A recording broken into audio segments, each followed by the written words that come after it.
یہ ہمیں ایک بات سمجھائی جا رہی ہے کہ جب کسی کو دعوت دیں تو دعوت بڑے نرم طریقے سے اور بڑی حکمت اور دانش مندی سے دیں، اور اگلے کے مقام و مرتبے اور اس کی حیثیت کا لحاظ رکھ کے دیں۔ درستی نہیں ہے اسلام میں، بد اخلاقی نہیں ہے، یہ نہیں کہ آپ چڑھ دوڑیں، آپ کو کوئی محسوس ہو کہ کوئی گمراہ ہے، یہ تو ہمارے احساس کی بات ہے نا، لیکن یہ تو بالکل قطعی گمراہ تھا فرعون، جس کے بارے میں خود اللہ رب العزت نے فرمایا کہ یہ سرکش اور باغی ہو گیا ہے۔ لیکن دعوت کی جو حکمت عملی اللہ تعالیٰ نے بتائی، سبحان اللہ، وہ بہت پیاری ہے۔ جب بھیجا تو ساتھ تلقین کر کے بھیجا، یہ سورۃ طٰہٰ کی آیت نمبر 44 میں، کہ تم دونوں اس سے نرمی سے بات کرنا، یعنی اتمام حجت کا یہ تقاضا ہے کہ آپ دعوت حق پورے لوازمات اور جملہ تقاضوں کے ساتھ پورے اس کی شخصیت، اگلے بندے کی شخصیت اور اس کے معاملات تمام کا لحاظ رکھتے ہوئے بڑی حکمت اور دانش مندی سے پہنچائیں۔ ادعو الی سبیل ربک بالحکمہ والموعظۃ الحسنہ، قرآن نے پورا ضابطہ دیا کہ اچھے طریقے سے، دانش مندانہ انداز میں، بہترین طریقے سے دعوت پہنچاؤ۔ تو گویا ایسے ہی کیا گیا، اور یہ کوالٹی، یہ خصوصیت ہر نبی کی تھی۔ اللہ تعالیٰ نے حضور تاجدار کائنات صلی اللہ علیہ وآلہ وسلم سے متعلق بھی یہ فرمایا، یہ سورہ آل عمران میں اللہ نے فرمایا لو کنت فظا غلیظ القلب لانفضوا من حولک، کہ حبیب صلی اللہ علیہ وسلم اگر آپ کے مزاج کے اندر سختی ہوتی، درستی ہوتی، تو یہ جو آپ کے ارد گرد ہر وقت جمگھٹا لگا ہوا ہے یہ نہ ہوتا۔ تو ہمیشہ اللہ کے نبی نرمی سے بات کرتے رہے اور نرمی ہی سے بات کرنے کی تبلیغ کرتے رہے، اور ہمیں بھی نرمی سے بات کرنی چاہیے۔ یہ پہلو ہماری دعوت سے بالکل آری ہے، یعنی ہم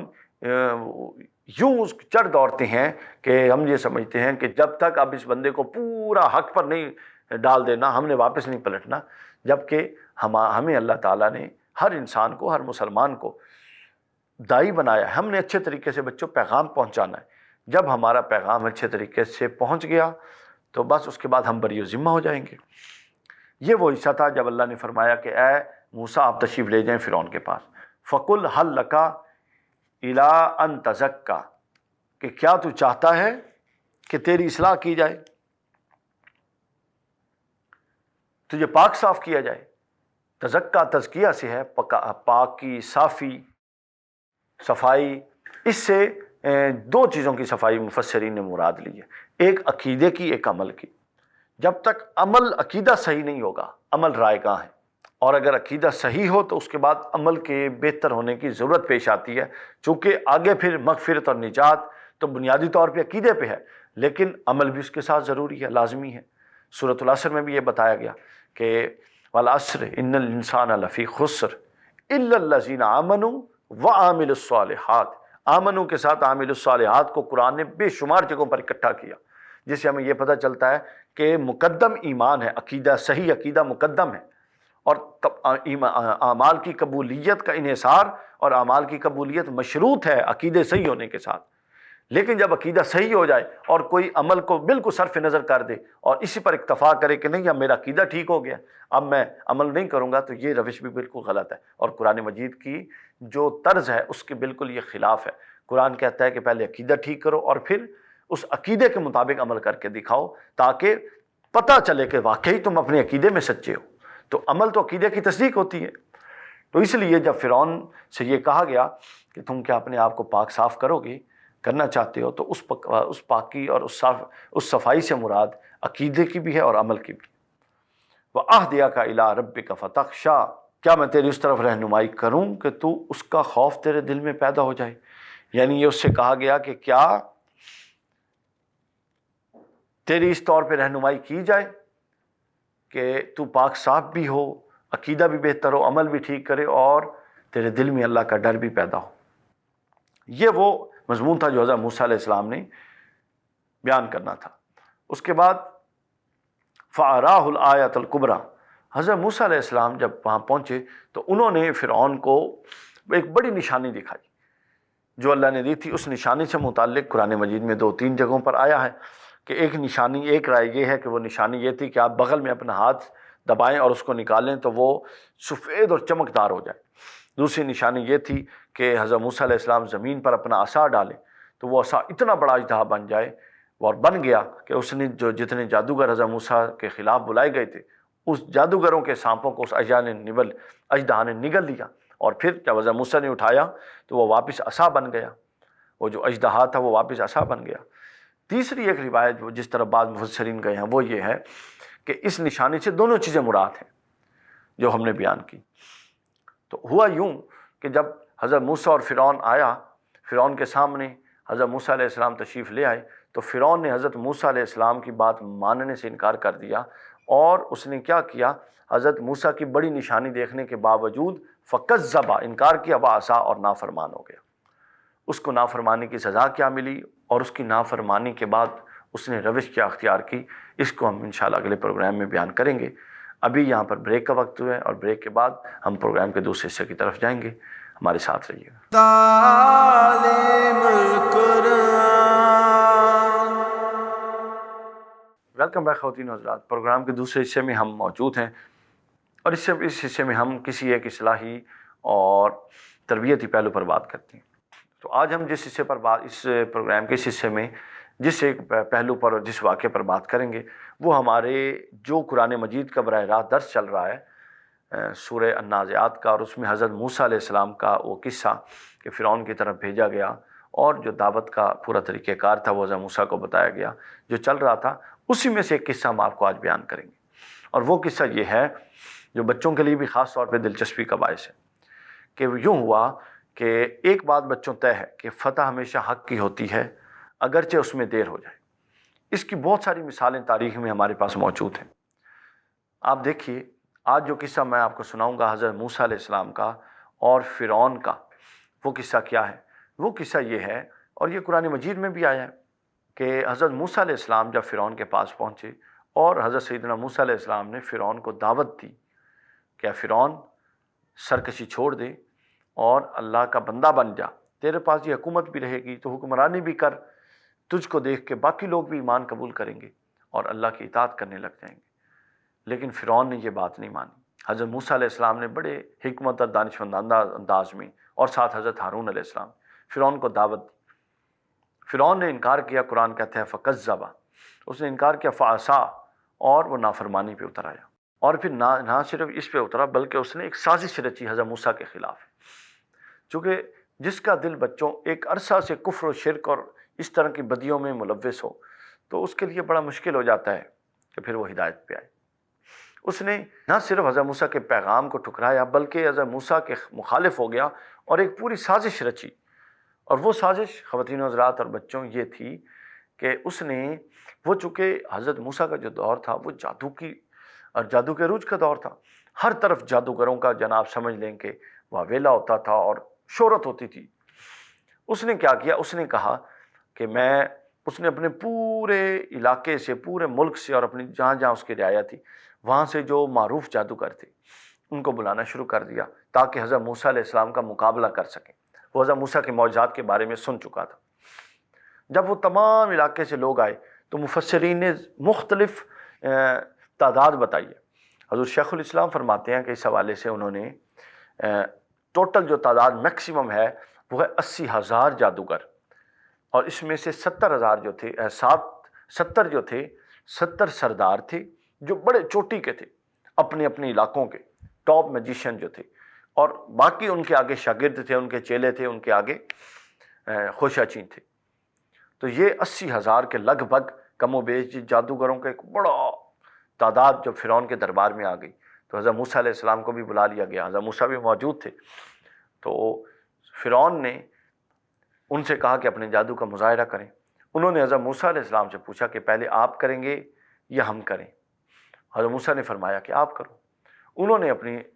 رسیاں، اپنی لاٹھیاں پھینکی، ان کی وہ لاٹھیاں جو تھی وہ رسی بن گئی، وہ سانپ بن گئی، ان کی رسیاں اور لاٹھیاں جو انہوں نے پھینکی وہ سانپ بن گئی، اور یوں دربار میں یوں گھومنے لگی، یوں ایک خوف و ہراس کا عالم طاری ہو گیا۔ اللہ تعالیٰ نے حضرت موسیٰ تو اللہ کے رسول پیغمبر تھے، جادو سے تو آپ کا تعلق ہی نہیں تھا، لینا دینا ہی نہیں تھا۔ تو حضرت موسیٰ علیہ السلام کے دل میں اللہ نے یہ ڈالا، کیونکہ اللہ تعالیٰ نبی کا پشت پناہ ہوتا ہے، نبی اپنی طاقت سے نہیں لڑتا، نبی تو دیکھنے میں ایک انسان ہوتا ہے، لیکن نبی جس طاقت سے لڑتا ہے وہ اللہ کی طاقت ہوتی ہے۔ اللہ نے آپ کے دل میں ڈالا کہ آپ بھی اپنا عصا پھینک لیں۔ حضرت موسیٰ نے جو ہی اپنا عصا، آپ کے ہاتھ میں ایک ہوتا تھا، وہ عصا پھینکا تو وہ عصا اژدہا بن گئی، اتنا بڑا سانپ، اور وہ اتنا بڑا سانپ بنا کہ اس نے جادوگروں کے جتنے چھوٹے چھوٹے سانپ تھے وہ سارے نگل لیے، اور آپ نے جب اس کو اٹھایا تو وہ واپس کیا ہوا؟ واپس عصا بن گیا۔ اور جادوگروں کا ہوش اڑ گیا یہ دیکھ کے، چونکہ وہ تو جادوگر تھے، وہ سمجھتے تھے جادو کی اصل نوعیت کیا ہوتی ہے۔ انہوں نے کہا کہ نہیں، یہ جادو نہیں ہو سکتا۔ وہ سب حضرت موسیٰ کے قدموں میں گر گئے، اور پیارے بچوں ان سب نے، تمام جادوگروں نے اسلام قبول کر لیا۔ اللہ کی حکمت دیکھیں کہ جادوگر جو ہیں وہ مومن ہو گئے، اور فرعون پھر بھی اپنی جگہ پہ وہیں کافر کا کافر رہا،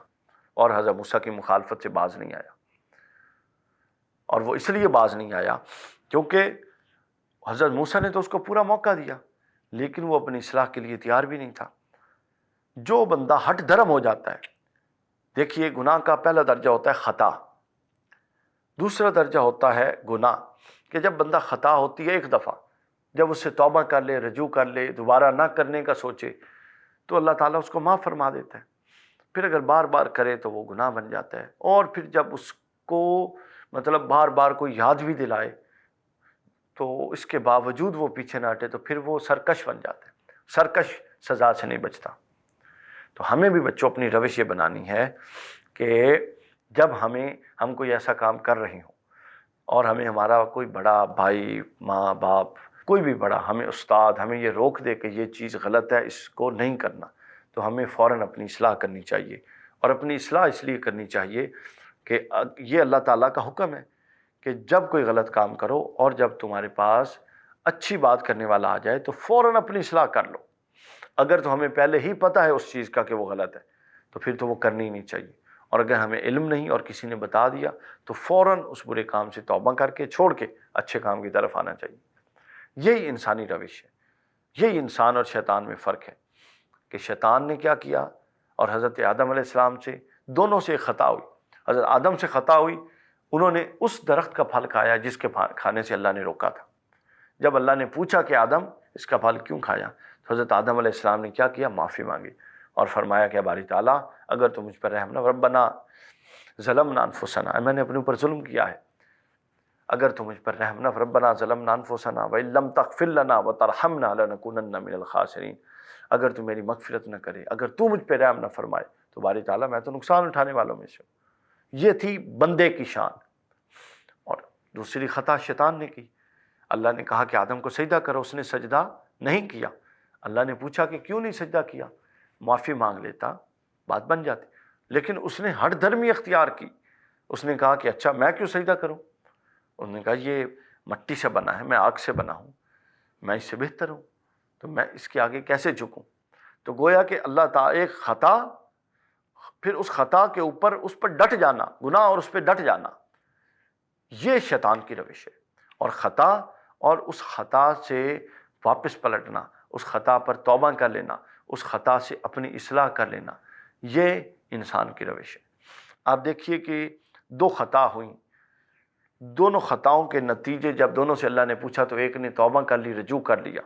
ایک ڈٹ گیا، تو نتیجہ دیکھیے کہ جو خطا سے رجوع کرے، واپس ہٹ جائے، توبہ کر لے، جھک جائے، اور اپنے خطا کا اعتراف کر کے اللہ کے حضور اپنا سر تسلیم خم کر دے، اس کے لیے بچوں کیا انعام و اکرام ہے، اس کو معاف بھی کیا جاتا ہے، اس کو عزت و تکریم میں بھی اضافہ کیا جاتا ہے، اور اللہ نے اس کے سر پر، ان کے سر پر نبوت کا تاج بھی سجایا، اور ان کو یہ شرف دیا کہ وہ نبیوں کے باپ، ابو الانبیاء حضرت آدم علیہ السلام، دنیا میں پہلے انسان ہونے کا شرف دیا۔ اور اگر بندہ خطا کرے اور اس خطا پہ ڈٹ جائے، پھر اس خطا پہ مطلب سرکش بن جائے، پھر اس خطا اپنی غلطی کو ماننے کی بجائے اس کی جسٹیفیکیشن نہیں، جواز تلاش کرتا رہے کہ یہ میں نے ٹھیک کیا ہے اور یہ اس لیے کیا ہے، یہ اس لیے کیا ہے، تو یہ روش وہ ہے جو ہمیں اس ڈگر پر لے کے چلتی ہے جس ڈگر پر شیطان چلا۔ اور شیطان کا نتیجہ آپ دیکھ چکے ہیں کیا ہے، کہ وہ قیامت تک کے لیے مردود ہے۔ تو ہمارے پاس دو رستے ہیں، ایک آدم کا رستہ، نبیوں کا رستہ ہے، اور وہ رستہ صالحین کا رستہ ہے، اور وہ رستہ یہ ہے کہ جب کوئی غلطی ہو جائے تو ہم واپس پلٹ آئیں، اور دوسرا رستہ شیطان کا رستہ ہے، اور وہ رستہ یہ ہے کہ جب کوئی غلطی ہو جائے ہم اس پر ڈٹ جائیں۔ خواتین و حضرات اور پیارے بچوں، ہم نے یہ طے کرنا ہے کہ ہم نے انبیاء و صالحین کے رستے پہ چلنا ہے یا شیطان کے رستے پہ چلنا ہے۔ اللہ تعالیٰ سے دعا ہے کہ ہمیں اپنے نیک اور صالح بندوں کے رستے پر چلنے کی توفیق دے، جیسا کہ اس نے خود کہا اور خود حکم دیا، صراط الذین انعمت علیہم اور غیر المغضوب علیہم ولا الضالین، کہ دعا منگوائی ہم سے کہ مجھ سے دعا کرو کہ تمہیں ان بندوں کے رستے پر چلاؤں جن پر میرا انعام ہے، اور دعا کرو کہ ان لوگوں کے رستے سے محفوظ رہو کہ جن پر میرا غضب ہے۔ تو ہم بھی اللہ سے دعا کرتے ہیں کہ ہمیں انعام یافتہ لوگوں کے رستے پر چلائیں۔ خواتین و حضرات، ہمارے پروگرام کا وقت ختم ہوا۔ کل انشاءاللہ نئے موضوع کے ساتھ آپ کی خدمت میں حاضر ہوں گے اور نئی آیات کے ساتھ آپ کی خدمت میں حاضر ہوں گے۔ شکریہ۔ السلام علیکم ورحمۃ اللہ۔ مشکلیں سب دور ہوگی کلام ربی سے، مشکلیں سب دور ہوگی کلام ربی سے۔